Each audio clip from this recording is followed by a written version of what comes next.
வணக்கம் நண்பர்களே. நான் தான் மீண்டும் சுரேஷ். இந்த ரஷ்யாவில் இப்போ நம்ம வந்து ஏர்போர்ட்லேருந்து வெளியில் போயிட்டுருக்குறோம். வெளியில் போயிட்டுருக்கிற அந்த இடத்தை பற்றி சொல்லலாம்னு சொல்லிட்டு தான் இப்போ திரும்ப ரெண்டாவது வீடியோ வந்து செஞ்சிட்ருக்கோம்.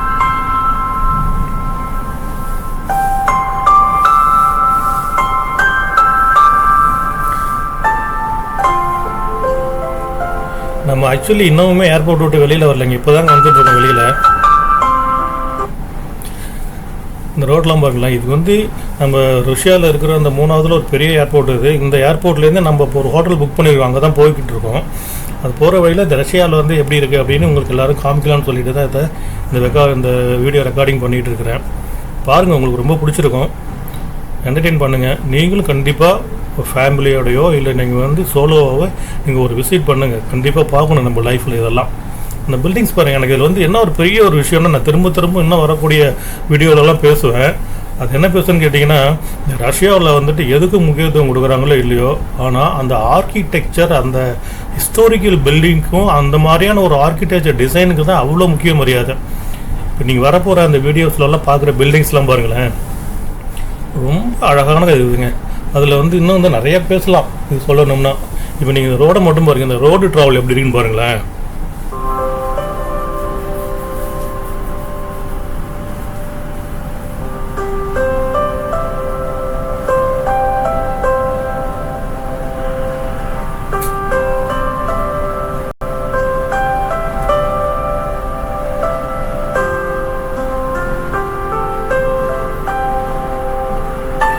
இது வந்து ஆக்சுவலி ஒரு ஏர்லி மார்னிங்க. இப்போ நம்ம போயிட்டு வந்து பார்த்திங்கன்னா, அந்த கிழக்கு திசை நோக்கி போயிட்டுருக்கனால மேலே அந்த வானத்தில் பாருங்கள், அந்த சூரிய வெளிச்சம் அப்படியே உதயமாகி அப்படியே வந்துட்டு இருக்குது. இது அதனால தான் எனக்கு வந்து பின்னாடி பார்த்திங்கன்னா கொஞ்சம் அப்படியே ஒரு மாதிரி ஒரு ஃப்ளேயர் ஆகிருக்கும். அது இவர் தான் நம்ம ஃப்ரெண்டு. நீங்கள் அந்த முதல் வீடியோவில் பார்த்துருப்பீங்க. ஏர்போர்ட்டில் வந்து அங்கே வந்து வெல்கம் பண்ணவர். அவர் வந்து எனக்கு அவர்கிட்ட கேட்டிருந்தேன், உங்களுக்கு எதாவது வேணுமா இந்தியாவில் இருந்துன்னு. எனக்கு வந்து இந்த ஹல்திமார் ப்ராடக்டில் வந்து எனக்கு ஸ்வீட்ஸ் வாங்கிடுவாங்க. அதாவது கீ நிறைய போட்டு செஞ்சுருப்பாங்க தெரியுமா, ஒரு மைசூர் பாக்கு ஒன்று. அது அப்படியே ஒரு மாதிரி மெதுவாக இருக்கும் நல்லா. அது வாங்கிட்டு சொல்லியிருந்தார். அப்புறம் புஜியான்னு சொல்லிட்டு இந்த ஓமப்பொடின்னு சொல்லுவோம் நம்ம தமிழ்நாட்டிலலாம், அந்த மாதிரி ஒன்று வாங்கிட்டு சொல்லியிருந்தார். அப்புறம் நிறையா வாங்கிட்டு போனேன். அவருக்கு ரொம்ப சந்தோஷப்பட்டார். அப்புறம் அவரு கூட போயிட்டு என்ன செஞ்சார்னா, நான் 2 பாக்கெட் எடுத்துகிட்டு போய் என்னோட இன்னும் 2 ஃப்ரெண்டு கொடுக்குறேன். ஆனால் நீங்கள் இவ்வளோ வாங்கிட்டு வருவீங்க நான் நினைக்கலனாரு. பில்டிங்ஸ் பாருங்களேன் எப்படி இருக்குன்ட்டு. வா, இதெல்லாம் கூட வந்து புதிய பில்டிங்ஸுங்க. இதெல்லாம் வந்து இப்போ இந்த 90ஸ்க்கு அப்புறம் கட்டின பில்டிங்கும் அவர் என்கிட்ட சொல்லிட்டு வந்தார். இப்போ இந்த லெஃப்ட் சைடில் பார்க்குறீங்களா, அங்கே வந்து எதுவுமே சர்ச் சொல்ல மாட்டாங்க. எல்லாருமே கத்தேட்டர் தான். கத்தேட்டர்னால் அது பெரிய பள்ளிவாசல், தொழுகை இடம். நான் வந்து தொழுகை இடம்னு சொல்கிறேன்னா ஒரு பிரார்த்தனை கூடம். இந்த ரைட் சைட்லலாம் பாருங்கள், அந்த பில்டிங்ஸில் மேக்ஸிமம் இதே கலரில் தாங்க இருக்காங்க. எல்லாமே இந்த ரெட் கலர் தான் முக்கியத்துவம் கொடுக்குறாங்க. இப்போ முன்னாடி வர அந்த கத்தேட்டர் பாருங்கள் எப்படி இருக்குன்ட்டு. ஃபுல்லாகவே எல்லா இடத்துலையுமே அந்த டோம் வந்து ஃபுல்லாக கோல்டன் பெயிண்ட் தான் பண்ணியிருக்காங்க. அது நான் அவர்கிட்ட கேட்டேன், அது என்ன சொல்கிறாங்கன்னா, ஒரு காப்பர் மிக்ஸ்டு கோல்டில் வந்துட்டு பண்ணியிருப்பாங்களாம். அதுக்கு ஏதோ ஒரு 10 வருஷம் 15 வருஷத்துக்கு அப்புறம் தான் லைட்டாக பாலிஷ் பண்ணுவாங்களாம். ஆனால் கருத்தே போகாதாங்க. ஏன்னா அந்த பனி காலத்தில் மழைங்கிறது ரொம்ப ரேராக தான் பெய்யுமாங்க. ஆனால் பனின்றது ரொம்ப கடுமையாக இருக்கும். இப்போ நம்ம போயிட்டு இருக்கிறது வந்து மாஸ்கோவில் தான் இருக்கிறோம். இந்த மாஸ்கோவில் வந்துட்டு உங்களுக்கு அந்த டிசம்பர் ஜனவரி பிப்ரவரிலாம் போனீங்கன்னா செம்ம பனி, 2 அடி 3 அடி உயரத்துக்கு பனி பெஞ்சிருக்குமா. அப்போனா அந்த டோம்பு மேலெலாம் பாருங்கள் எப்படி படிஞ்சிருக்குன்ட்டு. அந்த டைம்லாம் கூட ஒரு 6 மாத காலத்தில் அது கருத்தே போகாதான். அது அப்படி நீங்களே பாருங்கள். அதை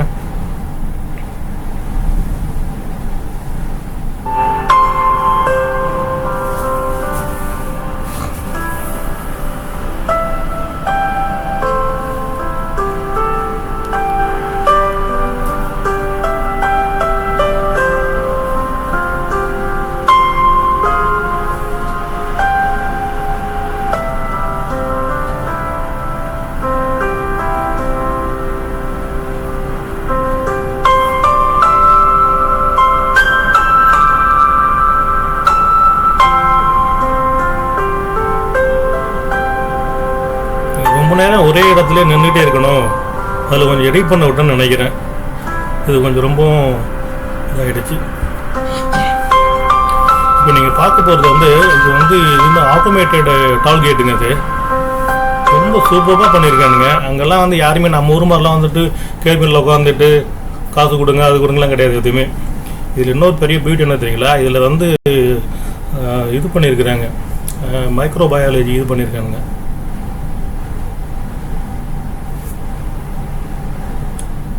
கண்டிப்பாக போய் எல்லோரும் பாருங்கள்.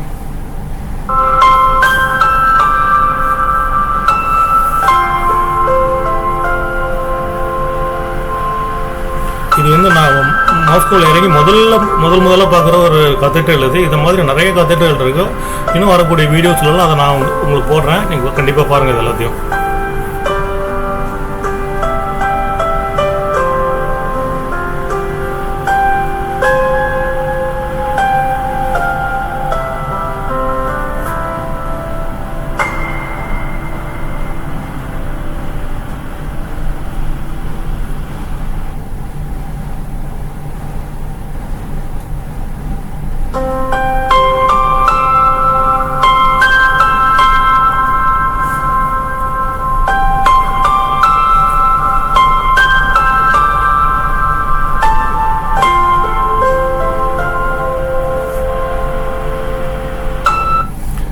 இந்த மாதிரி நிறைய பேருக்கு வந்து இந்த மாதிரி ட்ராவலிங் பிடிக்கும்னு நம்புகிறேன்.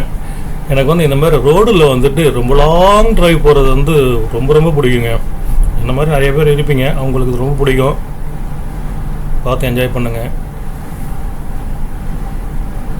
இப்போ தான் வந்து இப்போ நாங்கள் என்ன பண்ணுறோம், ஒரு எக்ஸ்ப்ளோரிங் அப்படின்ற ஒரு தலைப்பில் தான் அங்கே போயிட்டுருக்கோம். ஆனால் உண்மையிலே இது நான் வந்து பார்த்து முடிச்சுட்டு ஒரு 9வது நாள் நான் வந்து ஏர்போர்ட்டுக்கு திரும்பி வரும்போது எனக்கு வெளியில் சொல்ல முடியாத ஒரு பெரிய மனத்தில் ஒரு வலி. ஆனால் என் ஒய்ஃபு சொல்ல முடியல, கண்ணெலாம் கலங்கிடுச்சு அவங்களுக்கு. அந்த மாதிரியான ஒரு நாடாக போயிடுச்சு அது. நான் ஆக்சுவலி அங்கே போகிறதுக்கு முன்னாடி ரஷ்யா வந்து இப்படி தான் இருக்குன்னு எங்களுக்கு தெரியல. ஏதோ ஒரு பில்டப்பில் போயிட்டு இருந்தோம். ஆனால் உண்மையிலேயே போன எல்லா நாளும் ஸ்பெண்ட் பண்ண எல்லா மணி துளிகளுமே ரொம்ப உண்மையிலேயே நல்லா இருந்துச்சுங்க. ரொம்ப அட்டகாசமான ஒரு நாடு பார்க்கணுங்க கண்டிப்பாக. எனக்கு இன்னும் ஒரு 2-3 டைமாவது போகணுன்னு நினைக்கிறேன்.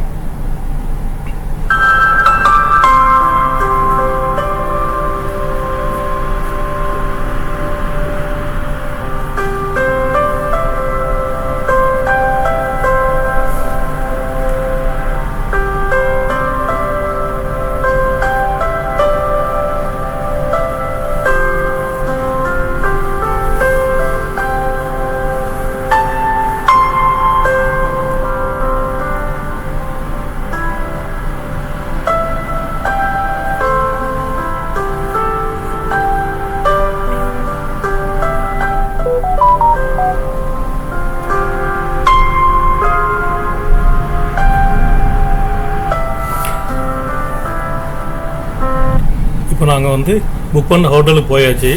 இந்த ஹோட்டல் வந்து இதுக்கு பேர் வந்து அல்ஃபா. இந்த அல்ஃபா, பீட்டா, டெல்டா அப்படி சொல்லுவாங்க இல்லையா, அந்த மாதிரி இந்த ஹோட்டல் வந்து அல்ஃபா. இது எப்போ கட்டினதுன்னா அந்த 1980s வந்துட்டு ஒலிம்பிக் வந்து ரஷ்யாவில் வந்து நடத்தினாங்க. அந்த டைமில் எல்லா பிளேயர்ஸும் மற்ற மாதிரி இந்த விஐபிஸ்லாம் தங்கணும் அப்படிங்கிறதுக்காக ரொம்ப சீக்கிரமாக கட்டினதான். 28 ஸ்டோரி இந்த பில்டிங் இது. இப்போ நாங்கள் போய் எங்கெல்லாம் ஸ்டே பண்ணிவிட்டு எல்லாம் செட்டில் ஆகிட்டோம். நாங்கள் ரூமில் வந்துட்டு காலையில் பிரேக்ஃபாஸ்ட்டு சாப்பிட்லாம் அப்படின்னு அப்புறம் போயிட்டு பிரேக்ஃபாஸ்ட்டு பார்க்குறோம். எல்லாமே ரஷ்யன் ஸ்டைலில் பண்ணியிருக்காங்க. நல்லா இருக்குது. நமக்கு தான் தெரியுமே, நமக்கு காரம் இல்லைன்னா சாப்பிட முடியாது. எல்லாம் ஒரு மாதிரி வித்தியாசம் பண்ணியிருந்தாங்க. ஒரு 4 நாள் இந்த ஹோட்டலில் ஸ்டே பண்ணோம். உண்மையிலேயே ரொம்ப நல்லா தான் இருந்தது. ஆனால் நம்ம விரும்பி சாப்பிட்ற அளவுக்குலாம் எதுவுமே அந்த அளவுக்கு நம்ம நாக்கில் ருசி கொடுக்கல. அது நம்ம எல்லாத்தையும் காரமாக போட்டு குழம்பு ஊற்றி குழப்பி அடிப்போம். அப்புறம் கடைசியில் எனக்கு தாங்க முடியாமல் வெறும் பேரிக்காய் வெட்டி வச்சுருந்தானுங்க. அதை மட்டும் ஒரு 5 துண்டு எடுத்துகிட்டு போய் முதல் நாள் அப்படியே அதை பேரிக்காய் சாப்பிட்டு வெளில கிளம்பிட்டோம். ஆனால் கொஞ்சம் என்ஜாய் பண்ணலாம் தாங்க உண்மையிலே.